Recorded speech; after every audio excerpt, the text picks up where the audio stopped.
fear, uncertainty, and doubt. These three words are the bane of Bitcoiners' existence. Cryptocurrency enthusiasts use the acronym FUD to describe any negativity that might be swirling around the market that causes prices to drop. And the FUD was strong this week, when the whole cryptocurrency ecosphere got screwed. Image. Gizmodo. Two major corrections over the last month have caused the price of Bitcoin to plummet by 45%, and the entire cryptocurrency market has fallen with it. So, has the bubble burst? Probably not just yet. When will it? Nobody knows. All that's certain is that people who bought in at the peak of cryptocurrency fervor are currently getting their asses handed to them. Meanwhile, reports of people taking out loans and mortgages for the privilege of getting hosed are more common than ever. Financial outlets are already charting the rise and fall of Bitcoin, and on January 15, the normally unflappable loyalists on Reddit were straight up admitting that doomsday had come.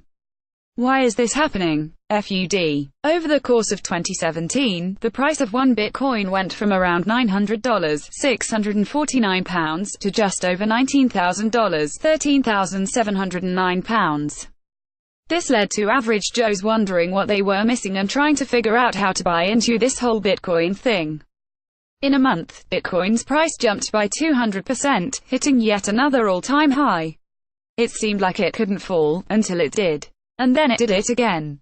There are a lot of factors driving fear in cryptocurrency markets at the moment, but from a big picture perspective, you can really focus on three factors: governments, whales, and eco-madness. Governments in 2017, none of these factors seem to be capable of taking down Bitcoin. Governments would make a comment about reviewing potential cryptocurrency regulation, the price would dip for a day and then rocket to the moon for a week. But lately, governments have been paying a little bit too much attention for anyone to feel comfortable. China has recently been particularly concerning to the cryptocurrency market.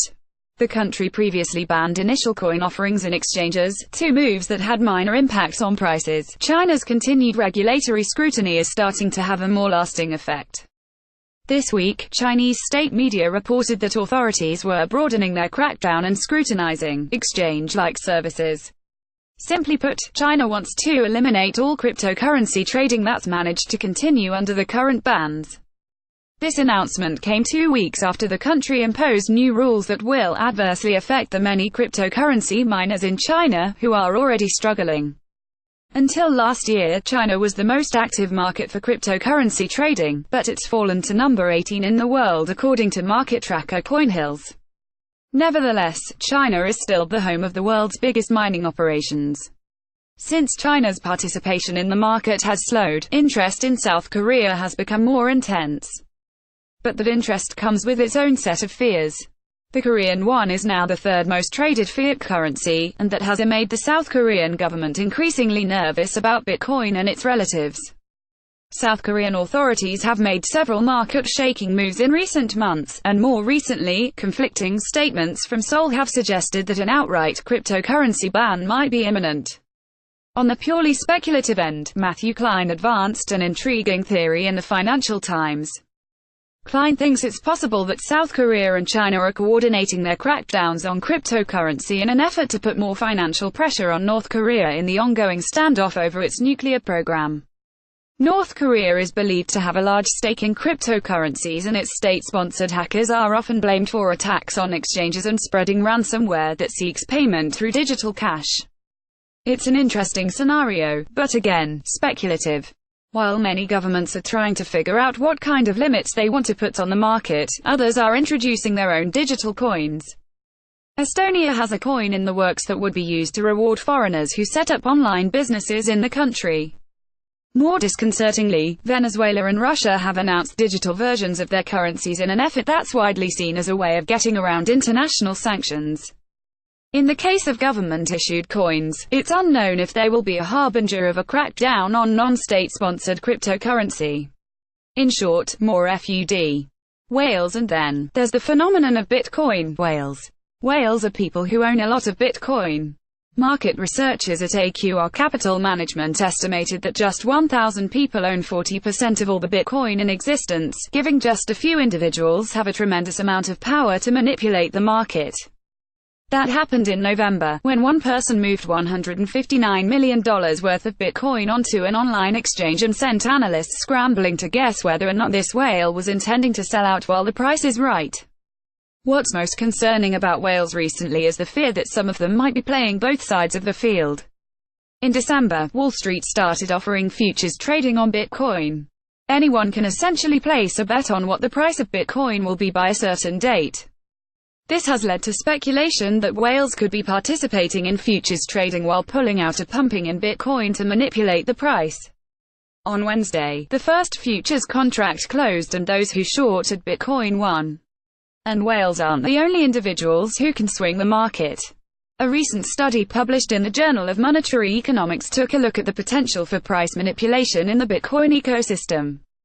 It concluded that when the price of Bitcoin jumped from $150 £108 to $1,000 £721 over 2 months in 2013, it was all thanks to two bots named Marcus and Willie that were likely controlled by a single person.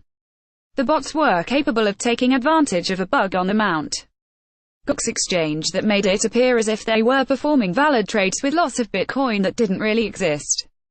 Eco madness. Another source of FUD is the explosion of initial coin offering activity, also known as an ECO. An ECO is similar to the initial public offering on the stock market as well as an entrepreneur seeking venture capital funding. Someone comes up with an idea, they present a plan, and people fund it with cryptocurrency. But unlike the businesses on the stock market, an ECO can be practically anything. People have funded a single after-party through an ECO. An ECO can also include the launch of its own branded cryptocurrency or altcoin. Ethereum was the most important ECO pioneer. It's a unique blockchain technology with numerous applications for businesses, and it's a currency called Ether. While Bitcoin's price went up 1,000% in 2017, Ether's price rose by 8,000%. This has sparked a wave of offerings and a mess of people throwing money at any of them.